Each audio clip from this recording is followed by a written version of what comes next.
That way lies death, friend. And that is my path.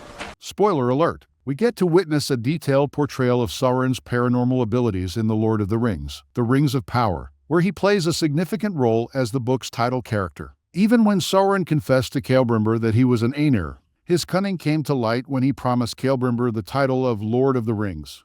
I am aware that Sauron aspires to be the true Lord of the Rings, using his advanced technological skills to eventually forge the one ring that will rule them all. Making jewelry is just one of Sauron's recognized talents.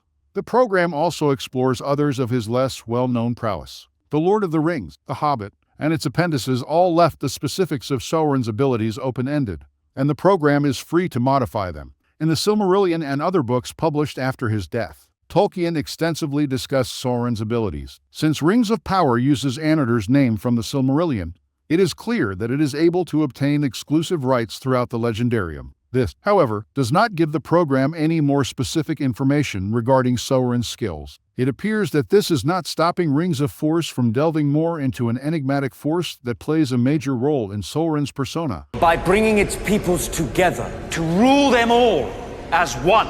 Welcome to Movie Spy. The Rings of Power reveal the true nature of Sauron's retaking of physical form. Sauron constructs a body within the Rings of Power. The second season of The Rings of Power began with a flashback showing how Adar killed Sauron almost a millennium before Season 1, forcing the immortal to use his natural ability to assume a new body. I can think of a few references in Tolkien's writings to Sauron's capacity for regeneration, but none of them discussed the process's outward manifestation. Sauron was an Ainur, whose unending spirit could change shape and regenerate a body after being destroyed. After the murder, this was demonstrated by the black blood of Sauron seeping from his body and finally assuming shape. As his heart stopped, Jack Lowden's Sauron released a blast of blinding light that, allegedly, reflected the power within his body and frozen the Fordwaith castle. We witnessed Sauron's blood slowly seeping to the stony foundations of the stronghold after being stabbed several times by orcs and Adar and eventually starting to move on its own. Using its prehensile black tentacles, the predatory black matter gathered and consumed any prey it could find, developing until it had sufficient strength to escape the castle and capture a human. Sauron assumed his Halbrand form after consuming a person, which I assume required human DNA. What Tolkien said about Sauron's reveal following his defeat. Tolkien explained the rebirth of Sauron. Legendary fantasy author J.R.R. Tolkien never went into great depth in his Lord of the Rings volumes, which served as the inspiration for the Rings of Power, about how Sauron changed his shape or rejuvenated. Thus, the opening scenes of Season 2 are the Rings of Power's imaginative interpretation of the text. Nonetheless, Tolkien did state that Sauron was once reduced to a spirit of hatred born on a dark wind as a result of his body being destroyed before he rebuilt a semblance of his former habitation. I can connect this gloom to the rejuvenation that the play is going through. Following the death of his body, Sauron's spirit, according to the Silmarillion, escaped to Mordor and dwelt there, dark and silent, until he wrought himself a new guise. Although this was ambiguous, it seemed to imply that Sauron had to progressively develop his abilities because he first lacked the ability to vocalize. After Isildur severed the One Ring from Sauron's finger, Tolkien described how Sauron's power departed, and his spirit fled into the shadows.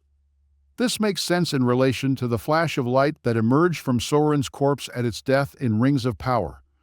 I now understand why Tolkien left Sauron's regeneration power undefined. It is difficult to imagine shapeshifting. It is a huge undertaking to imagine supernatural birth outside of human biology's constraints, so I can understand why J.R.R. Tolkien kept the specifics of it ambiguous in his novels. One wise remark can have several meanings in Tolkien's novel because he portrayed the Second Age of Middle-earth in very wide strokes.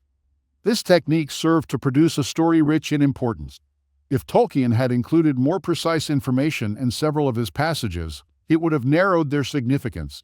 But since The Rings of Power is a television series rather than a book, it recounts Tolkien's tale in a format that is fundamentally different and occasionally calls for artistic license. In a few aspects, The Rings of Power Season 2 illustrated how difficult it is to picture Sauron's regeneration and shapeshifting, possibly posing more issues than it did answering. Now that I know what transpired in the carriage before Sauron transformed into Halbrand, I am determined to find out. Though I recognize the relevance, it is also a bit ridiculous to have this dark Maiar slithering about like venom. Since this is, after all, Sauron's voyage in The Lord of the Rings of Power, I appreciate that we get to witness him knocked low before we get to see him ascend. Thanks for watching.